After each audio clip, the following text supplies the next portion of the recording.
Colonel James Mitchell sat in his modest suburban home, reviewing military reports when the doorbell rang at exactly 7:23 a.m. Through the window, he could see two men in dark suits standing on his porch, their posture rigid and professional. His wife Sarah looked at him with concern as she poured coffee into her favorite ceramic mug. The badges they flashed belonged to the Criminal Investigation Division. Special Agent Rodriguez, a man in his 40s with graying temples, spoke first. His partner, Agent Thompson, remained silent but alert. They had a warrant for Mitchell's arrest on charges of misappropriation of military funds and conspiracy. The words hit the decorated officer like a physical blow. Mitchell had served his country for 28 years. He had commanded troops in 3 different combat zones, earned a Bronze Star, and had been recommended for promotion to Brigadier General just 6 months earlier. Now he was being read his rights in front of his neighbors who had gathered on their lawns, pretending to water plants while watching the drama unfold. Sarah's coffee mug shattered on the kitchen floor as she heard the charges. Their teenage daughter Emma peered down from the staircase, her school backpack still slung over her shoulder. The family's golden retriever, Max, sensed the tension and began whimpering softly. The investigation had been ongoing for 8 months, though Mitchell knew nothing about it. Someone had been feeding information to investigators about alleged irregularities in his unit's financial management. The accusation centered around a missing $200,000 from a reconstruction fund, meant for Afghan villages his battalion had helped rebuild.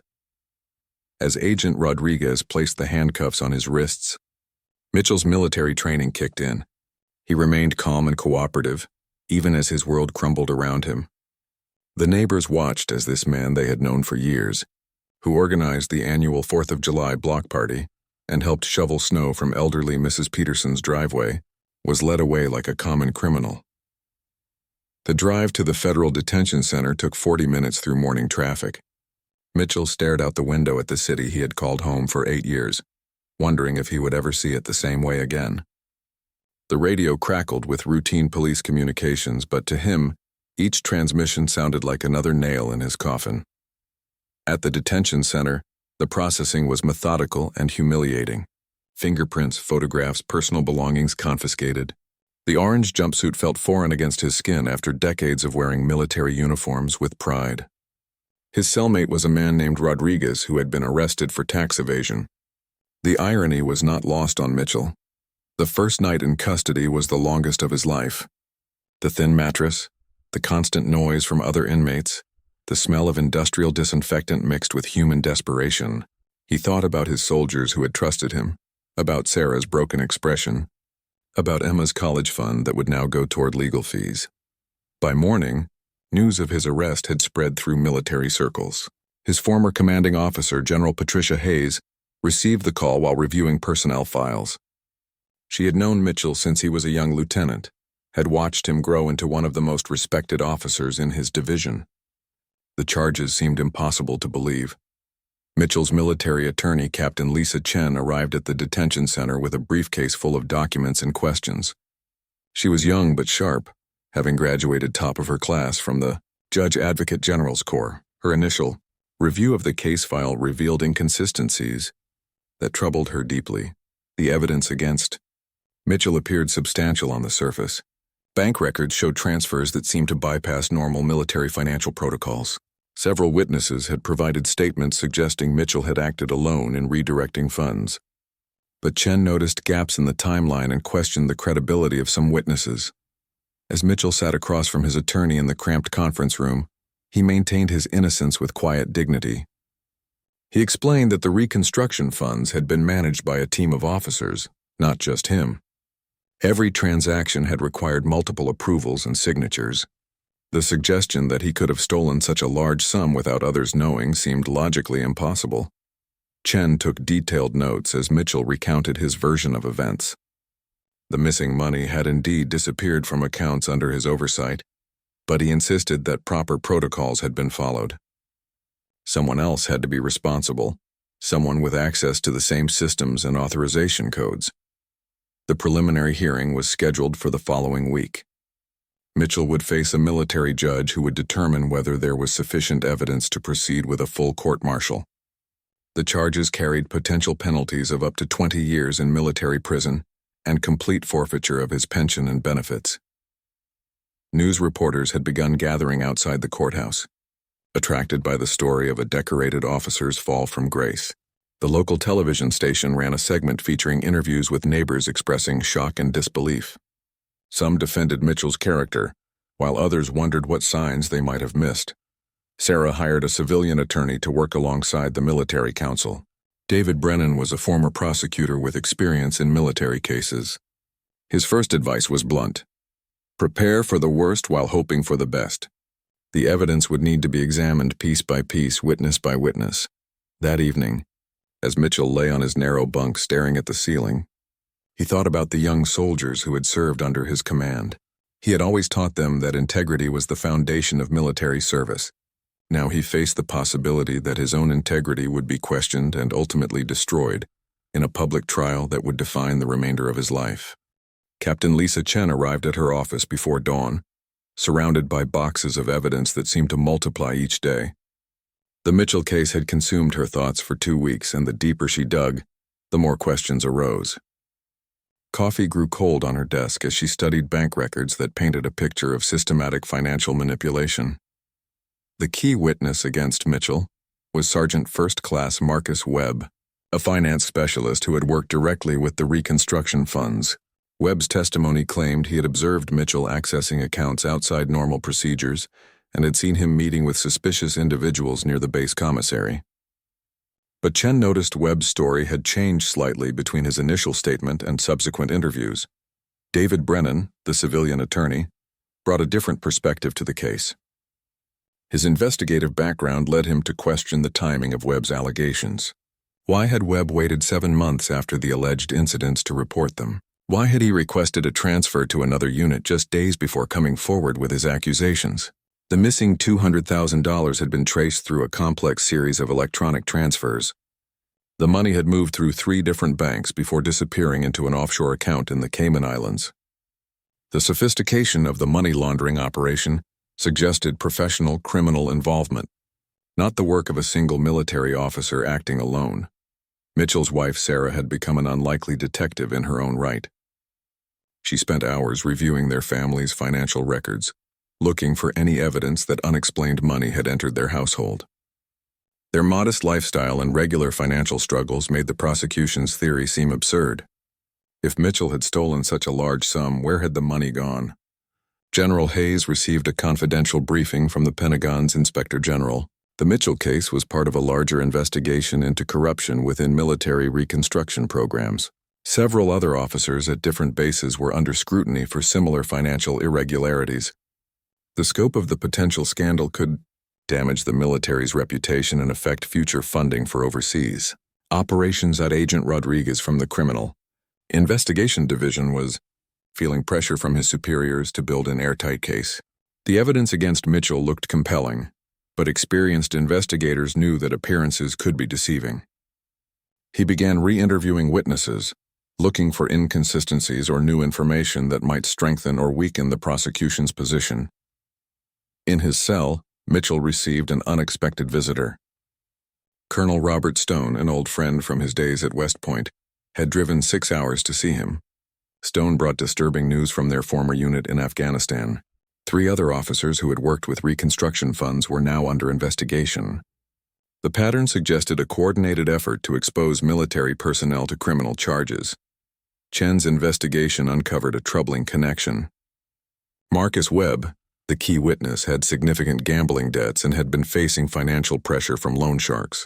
Bank records showed unusual deposits into Webb's account around the time he first contacted investigators. Someone had paid him substantial sums of money, though the source remained unclear. The forensic accountant hired by the defense team made a breakthrough discovery. The electronic signatures used to authorize the suspicious transactions had been created using a sophisticated computer program that could replicate digital authorization codes. This technology was not available to average military personnel, but would be accessible to someone with high-level security clearance and technical expertise. Brennan arranged to interview Webb privately, hoping to break through his carefully rehearsed testimony. The meeting took place in a nondescript office building downtown. Webb appeared nervous, constantly checking his phone and looking toward the door. When pressed about his financial situation, Webb became defensive and claimed he was under protection from military security personnel. The prosecution team, led by Major Jennifer Walsh, was growing concerned about the strength of their case. Walsh was ambitious and saw the Mitchell prosecution as a stepping stone to higher positions within the military justice system. She pushed her investigators to find additional evidence that would guarantee a conviction, even as doubts about the case began to surface among her staff. Mitchell's daughter Emma was struggling at school as news of her father's arrest spread among her classmates. Some teachers offered support, while others seemed to distance themselves from the family. Emma's grades began to suffer, and she found herself defending her father's honor in heated discussions with peers who had already judged him guilty based on news reports. A breakthrough came when Chen discovered that the computer system used for financial transfers had been accessed remotely during the times Mitchell was documented as being in meetings or training exercises hundreds of miles away. The digital timestamps created an alibi that the prosecution had not anticipated, suggesting that someone else had used Mitchell's access codes without his knowledge. The investigation revealed that Webb had been recruited by a civilian contractor who worked closely with military financial systems. This contractor, Thomas Kellerman, had access to multiple bases and extensive knowledge of military accounting procedures. Kellerman's company had been involved in several reconstruction projects, giving him intimate knowledge of how funds were managed and transferred. As more evidence emerged, the case against Mitchell began to appear less certain. However, the military justice system had already invested significant resources in the prosecution, and backing down would require admitting that a decorated officer had been wrongly accused. The pressure to proceed with the court-martial remained intense.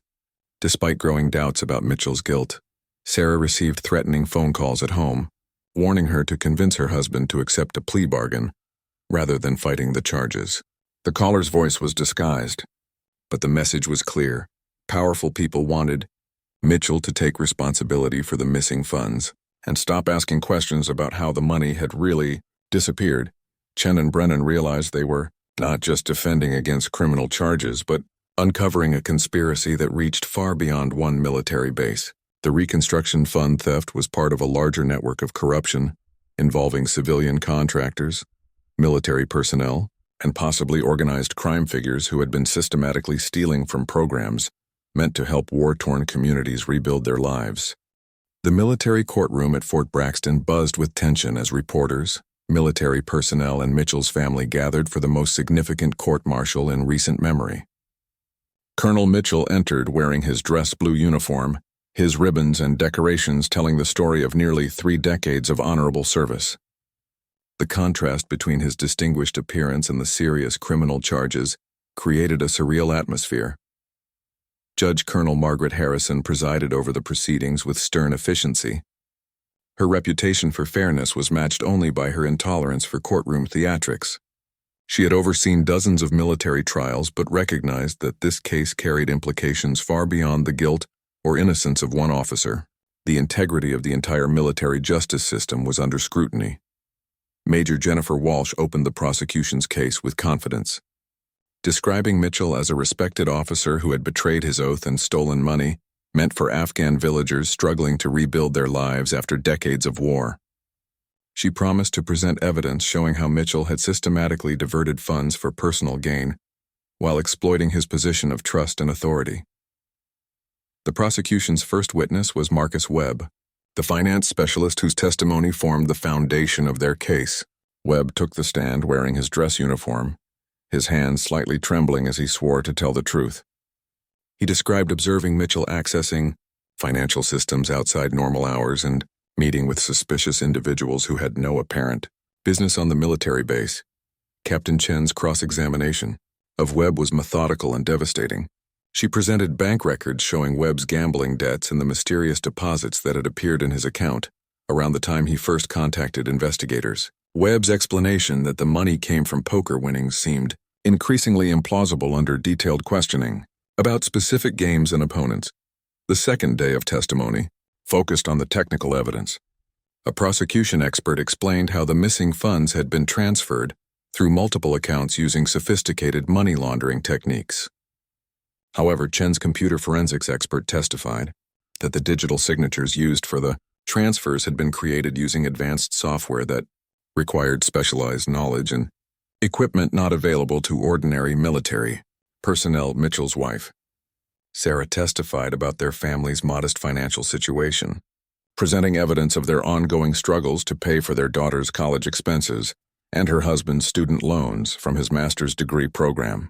The prosecution's theory that Mitchell had hidden stolen funds became difficult to maintain when confronted with the reality of their middle-class lifestyle and transparent financial records. General Patricia Hayes took the stand as a character witness for Mitchell, describing his exceptional service record and the trust placed in him by superior officers throughout his career. She testified that Mitchell had voluntarily reported irregularities in financial systems when he discovered them. Hardly the behavior of someone attempting to steal military funds for personal enrichment. The prosecution presented testimony from Thomas Kellerman, the civilian contractor who had worked with reconstruction programs. Kellerman claimed that Mitchell had approached him about creative accounting methods that could make funds available for unauthorized purposes. However, defense attorneys revealed that Kellerman was facing his own federal investigation for contract fraud and had been offered immunity in exchange for his cooperation against Mitchell. Agent Rodriguez took the stand to describe the investigation that led to Mitchell's arrest. Under cross-examination, he admitted that investigators had focused primarily on Mitchell after receiving Webb's allegations and had not thoroughly investigated other personnel with access to the same financial systems.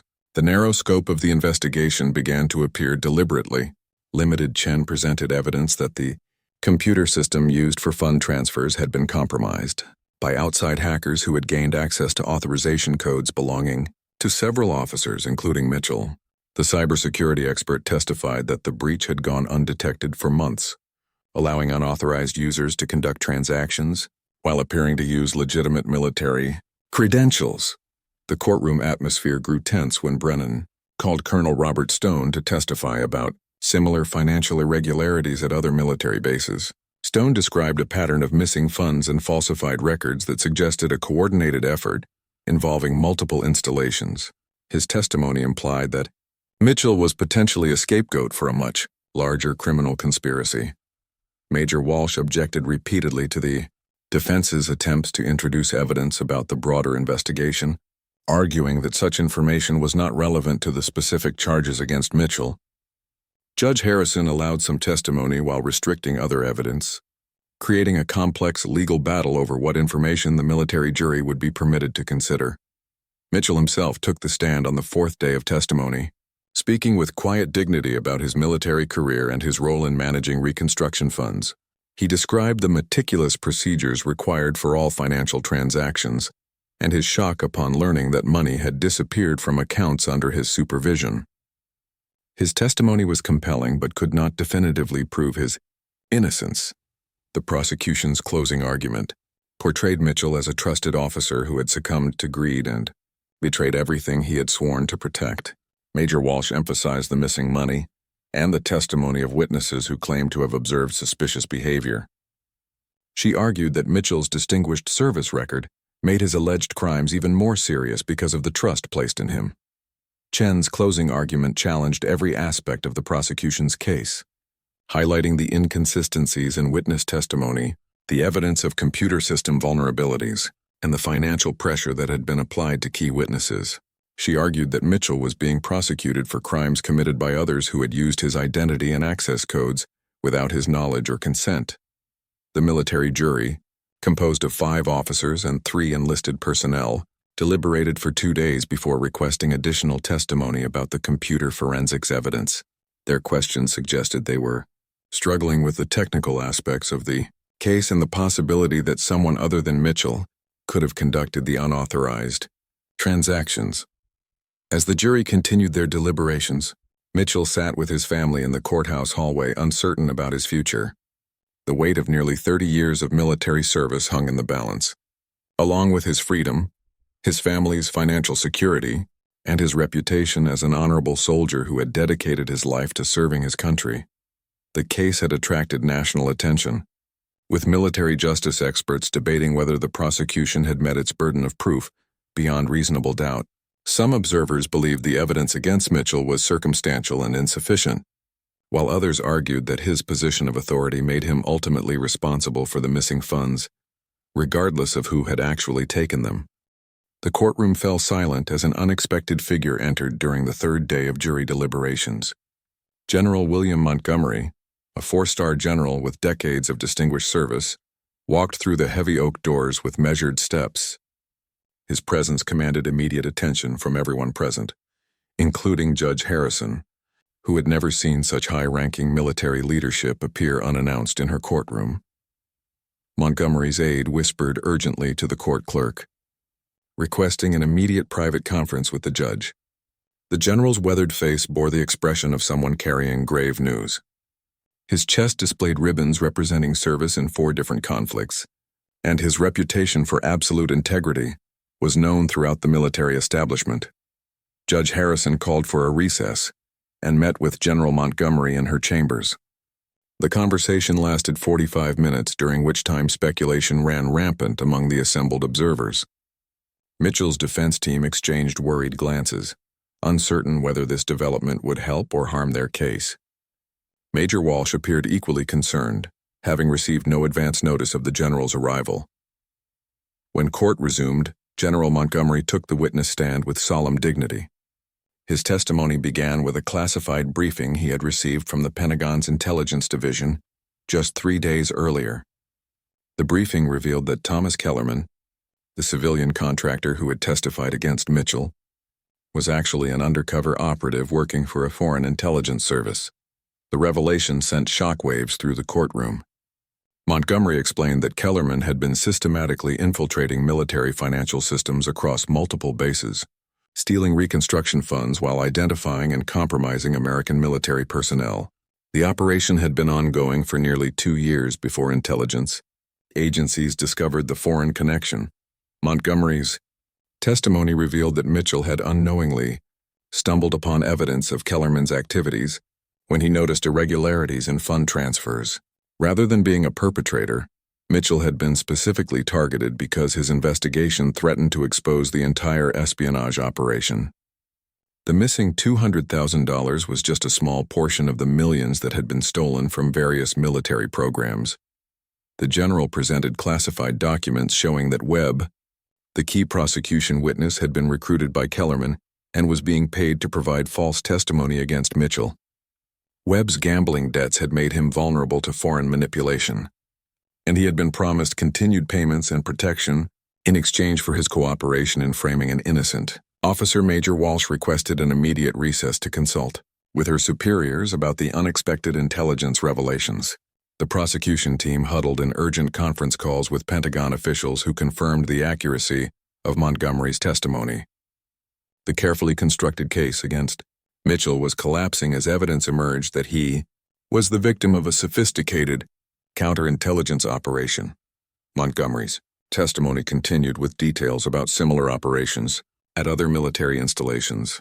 The Foreign Intelligence Service had been targeting American military officers with access to reconstruction funds, using a combination of bribery, blackmail, and false accusations to protect their theft operations while eliminating threats to their activities. The general revealed that Mitchell's arrest had actually helped intelligence agencies track the broader conspiracy. By monitoring communications and financial transactions following Mitchell's detention, investigators had identified additional foreign operatives and compromised American personnel involved in the scheme.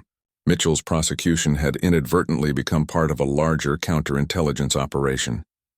Chen immediately moved for dismissal of all charges against her client, arguing that the prosecution's case was based entirely on fabricated evidence provided by foreign agents. The motion created a complex legal situation, as much of the exonerating evidence remained classified and could not be fully disclosed in open court without compromising ongoing intelligence operations. Judge Harrison faced an unprecedented situation. The evidence clearly indicated Mitchell's innocence, but the classified nature of the information created procedural challenges for the military justice system. She ordered a sealed session to review the classified materials and determine how to proceed without compromising national security interests. Mitchell sat in stunned Silence as the scope of the conspiracy became clear. He had been targeted not because he was guilty of any wrongdoing, but because his integrity and attention to detail had made him a threat to foreign operatives stealing American military funds. His exemplary service record had actually made him a target, rather than protecting him from false accusations. Sarah Mitchell wept in the courtroom gallery as she realized her husband had been the victim of an international conspiracy. The months of public humiliation, financial hardship, and emotional devastation had been orchestrated by foreign agents who had used the American justice system as a weapon against an innocent family. General Montgomery's final testimony addressed the broader implications of the case. The foreign intelligence operation had been designed not just to steal money, but to undermine confidence in American military leadership by creating scandals involving respected officers. Mitchell's prosecution had served their purposes by generating negative publicity about military corruption. The general revealed that other officers who had been targeted by similar operations had not been as fortunate as Mitchell. Some had accepted plea bargains for crimes they did not commit, while others had seen their careers destroyed by false allegations that could not be definitively disproven. Mitchell's case had become the key to unraveling the entire conspiracy. Agent Rodriguez was recalled to testify about his investigation in light of the new revelations. Under questioning, he admitted that his team had been pressured to focus exclusively on Mitchell and had been actively discouraged from investigating other potential suspects. The narrow scope of the investigation now appeared to have been deliberately manipulated by the same foreign operatives they were unknowingly protecting. The prosecution team found themselves in an impossible position. Major Walsh announced that new evidence had come to light that fundamentally altered their understanding of the case. While stopping short of admitting prosecutorial error, she acknowledged that the charges against Mitchell could no longer be sustained given the intelligence community's findings about foreign involvement.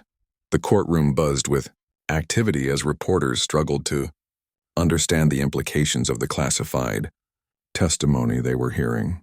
Military justice experts recognized they were witnessing an unprecedented case where national security concerns intersected with individual justice in ways that challenged traditional legal procedures. As the day ended, Mitchell remained technically under charges while legal procedures caught up with the intelligence revelations.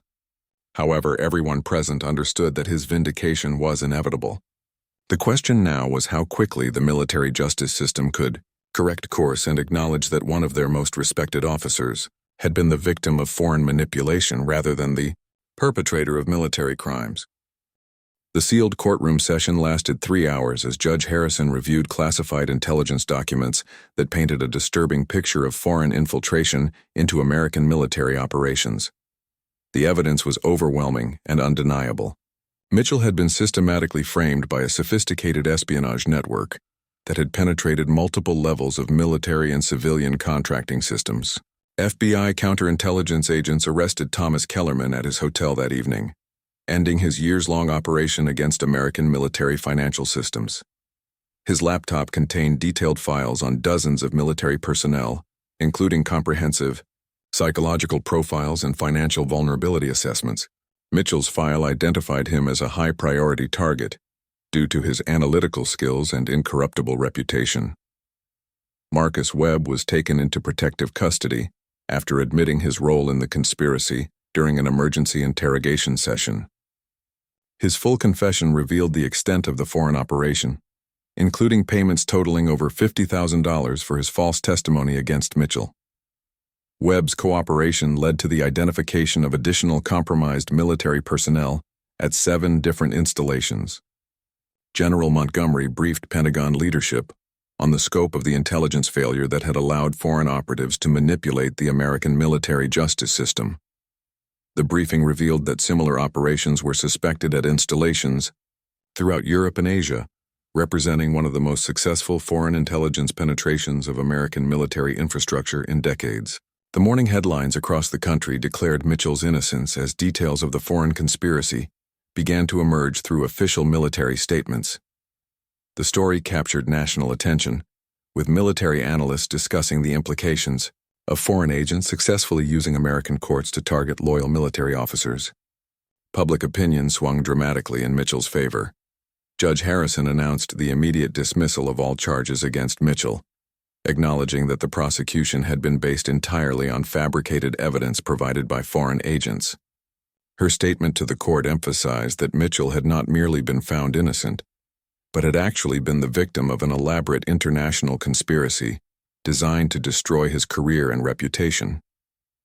Mitchell's first act as a free man was to embrace his wife and daughter, who had endured months of public scrutiny and financial hardship while supporting him through the ordeal. The family's relief was evident to everyone present, though the emotional scars from their experience would require time and healing to overcome completely. Major Walsh faced the difficult task of explaining to her superiors how the prosecution had failed to identify obvious inconsistencies in the evidence against Mitchell. Her career prospects dimmed as military leadership reviewed the handling of a case that had embarrassed the military justice system and consumed significant resources while protecting the very foreign operatives it should have been investigating. The Pentagon's Inspector General launched a comprehensive review of military financial security procedures, focusing on vulnerabilities that had allowed foreign agents to access sensitive systems for extended periods without detection. The review would lead to significant changes in how reconstruction funds were managed and monitored across all military operations. Chen and Brennan held a press conference outside the courthouse, describing their client's ordeal as a cautionary tale about the need for thorough investigation before bringing serious charges against military personnel. They announced plans to seek full restoration of Mitchell's reputation and compensation for the damages caused by his wrongful prosecution and imprisonment. Intelligence agencies began the complex process of assessing damage caused by the foreign operation, reviewing every financial transaction and personnel decision that might have been influenced by the infiltrated network. The investigation revealed that millions of dollars had been stolen from reconstruction programs, with the money being used to fund additional intelligence operations against American interests. Mitchell returned to his family home for the first time in months, overwhelmed by the support demonstrated by neighbors who had organized a welcome celebration. The same community that had watched his arrest now gathered to celebrate his vindication, reflecting the dramatic shift in public perception following the revelation of his innocence. General Hayes visited Mitchell personally to deliver his immediate reinstatement to active duty and formal apologies from the military leadership. She informed him that his promotion to brigadier general, which had been suspended during his prosecution, would be expedited in recognition of his ordeal and continued commitment to military service despite his traumatic experience. Sarah Mitchell reflected on the months of uncertainty and fear that had dominated their family life, grateful for the support of friends and relatives who had never doubted her husband's innocence. The financial hardship caused by legal expenses and lost income would take time to recover from, but the restoration of her husband's honor made the struggle worthwhile. Emma Mitchell returned to school with pride in her father's vindication, using her experience to educate classmates about the dangers of rushing to judgment based on incomplete information. Her ordeal had matured her beyond her years, teaching valuable lessons about resilience, loyalty, and the importance of standing by family members during difficult times. The Foreign Intelligence Service responsible for the operation faced exposure of their methods and the loss of valuable assets they had spent years developing within American military circles. The failure of their attempt to destroy Mitchell's career served as a warning to other nations considering similar operations against American military personnel. Agent Rodriguez reflected on the investigation that had nearly destroyed an innocent man's life. Recognizing how his team's focus on building a case against Mitchell had blinded them to obvious signs of foreign manipulation, the experience would fundamentally change his approach to future investigations, emphasizing the importance of following evidence wherever it led, rather than confirming predetermined theories. The classified debriefing sessions revealed that Kellerman had been reporting Mitchell's activities to his foreign handlers for months before the arrest, providing detailed intelligence about American military financial procedures and personnel vulnerabilities. Mitchell's growing suspicions about irregularities in fund transfers had accelerated the timeline for framing him before he could uncover the broader conspiracy. Congressional intelligence committees demanded briefings on the security failures that had allowed foreign operatives to penetrate military financial systems so thoroughly. The hearings would lead to significant reforms in how civilian contractors were vetted and monitored when working with sensitive military programs, closing loopholes that had been exploited by enemy intelligence services. Mitchell's case became a textbook example taught at military academies and law schools, illustrating how foreign intelligence services could weaponize American legal systems against loyal military personnel. The case study emphasized the importance of thorough investigation and the dangers of accepting witness testimony without independent verification of motives and credibility. The broader investigation revealed that the foreign operation had specifically targeted military officers involved in reconstruction efforts, recognizing that these programs offered opportunities for both financial theft and intelligence gathering about American military capabilities and procedures. Mitchell's unit had been particularly valuable because of its successful track record in Afghanistan. Dr. Patricia Williams, a military psychologist, was assigned to help Mitchell and his family process the trauma of their experience. The sessions revealed the deep psychological impact of being falsely accused and publicly humiliated, effects that would require ongoing treatment despite Mitchell's eventual vindication and restored reputation. The Pentagon announced new security measures for all personnel with access to military financial systems, including enhanced background checks, regular psychological evaluations, and improved monitoring of electronic transactions. These changes represented the most significant overhaul of military financial security in decades, directly resulting from lessons learned from Mitchell's case. Foreign policy experts analyzed the broader implications of the operation, recognizing it as part of a systematic effort to undermine American military effectiveness through psychological operations designed to create doubt about the integrity of military leadership. The successful exposure of the conspiracy would lead to improved counterintelligence cooperation between allied nations. Mitchell's attorneys filed formal complaints against military prosecutors who had failed to adequately investigate the case before bringing charges, arguing that basic due diligence would have revealed inconsistencies in the evidence that should have raised red flags about witness credibility and the possibility of foreign manipulation. The restoration of Mitchell's security clearance required extensive debriefing sessions with counterintelligence specialists who wanted to understand exactly how the foreign operatives had targeted him and what methods they had used to gather information about his activities and vulnerabilities. His cooperation provided valuable insights for protecting other military personnel from similar operations. Webb's detailed confession provided a roadmap for identifying other compromised personnel within the military financial system, leading to additional arrests and the exposure of a network that had been operating undetected for years. His cooperation earned him a reduced sentence, but could not undo the damage his false testimony had caused to Mitchell's reputation and career prospects.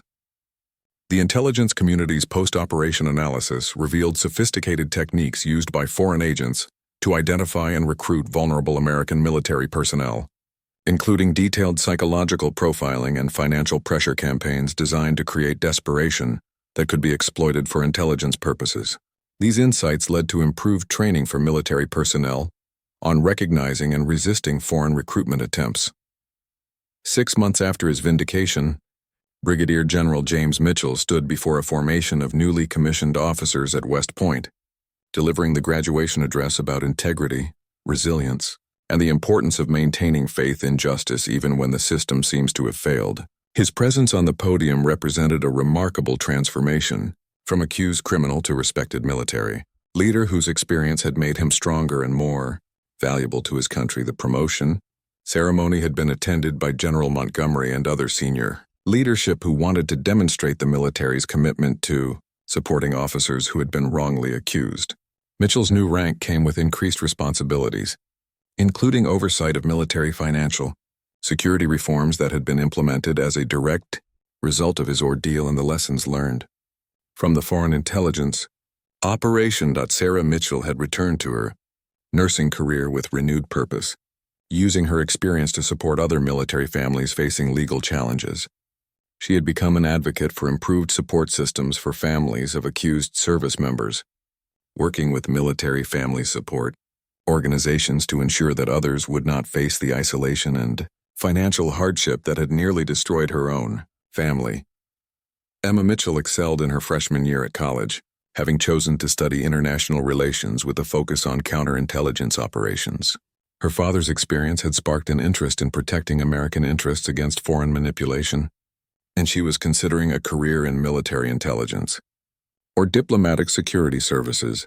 The congressional hearings into the security failures had resulted in significant legislation improving oversight of military contracting and financial systems.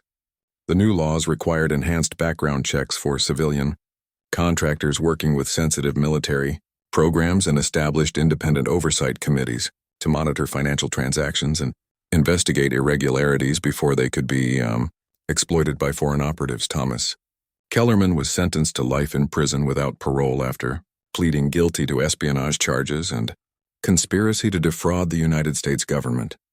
His cooperation with intelligence agencies led to the identification and disruption of similar operations in allied countries, representing a significant victory for international counterintelligence cooperation and information sharing. Marcus Webb received a reduced sentence of 10 years in exchange for his continued cooperation with ongoing investigations into foreign intelligence operations. His detailed knowledge of recruitment methods and operational procedures proved invaluable for training military personnel to recognize and resist similar attempts at compromise by enemy agents. The Pentagon established the Mitchell Security Protocol, named in honor of the general's experience, requiring multiple layers of verification before bringing serious charges against military personnel with access to sensitive financial systems. The protocol emphasized thorough investigation of potential foreign influence and mandatory review of witness credibility before proceeding with prosecutions. Mitchell's first major assignment, as a general, involved leading a joint task force with allied nations to investigate and counter foreign intelligence operations targeting military financial systems. His unique experience as both a victim of such operations and a dedicated military professional made him particularly effective in identifying vulnerabilities and developing countermeasures. The task force's work revealed similar operations in 12 different countries, with foreign intelligence services using nearly identical methods to steal military funds while compromising loyal military personnel. Mitchell's expertise helped allied nations identify and arrest dozens of foreign agents and collaborators who had been operating undetected for years. Agent Rodriguez, having learned valuable lessons from his flawed investigation, was promoted to head a new FBI counterintelligence unit focused on protecting military personnel from foreign manipulation. His experience with the Mitchell case provided crucial insights into how foreign operatives could exploit American legal systems and the importance of considering national security implications in criminal investigations. Captain Chen was promoted to major and assigned to the Pentagon's legal staff, where she worked on developing improved procedures for military prosecutors, handling cases involving potential foreign influence.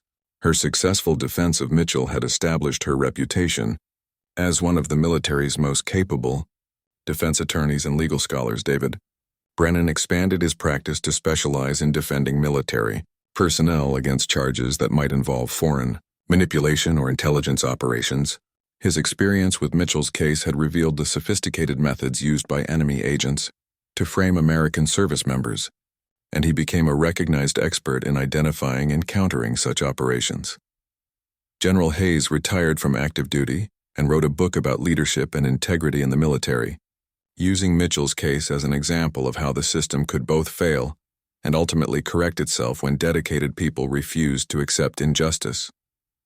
Her book became required reading at military academies and leadership development programs. The broader investigation initiated by Mitchell's case ultimately saved the military millions of dollars by exposing and stopping numerous ongoing theft operations at installations worldwide. The foreign intelligence network that had targeted him was completely dismantled, with its methods and techniques now understood and countered by American and allied security services. Mitchell's family established a scholarship fund for children of military personnel who had faced false accusations or other legal challenges while serving their country. The fund provided educational opportunities for young people whose families had been affected by the complex intersection of military service and legal proceedings. On the first anniversary of his vindication, Mitchell visited the courthouse where he had been tried Reflecting on the journey that had taken him from accused criminal to respected general, the experience had tested every aspect of his character and commitment, ultimately proving that truth and justice could prevail even against sophisticated foreign operations designed to destroy loyal American service members. Foreign intelligence service responsible for the operation against Mitchell had been thoroughly exposed and discredited, with several of its senior officers facing criminal charges in their own country for the failure of such an expensive and long-term operation. The unsuccessful attempt to destroy Mitchell's career had instead strengthened American counterintelligence capabilities and international cooperation. Mitchell's story became a symbol of resilience and the importance of maintaining faith in American institutions even when they seemed to fail. His experience demonstrated that the system, while imperfect, possessed mechanisms for self-correction when confronted with evidence of injustice. His vindication represented not just personal victory, but a triumph of truth over deception, loyalty over treachery, and American values over foreign manipulation. Years later, as Mitchell continued to serve his country with distinction, he often reflected on the ordeal that had nearly destroyed his life, but ultimately made him a more effective leader and a stronger defender of American interests. The false accusations had tested his character in ways that combat never had, proving that integrity and perseverance could overcome even the most sophisticated attempts to destroy an innocent person's life and reputation.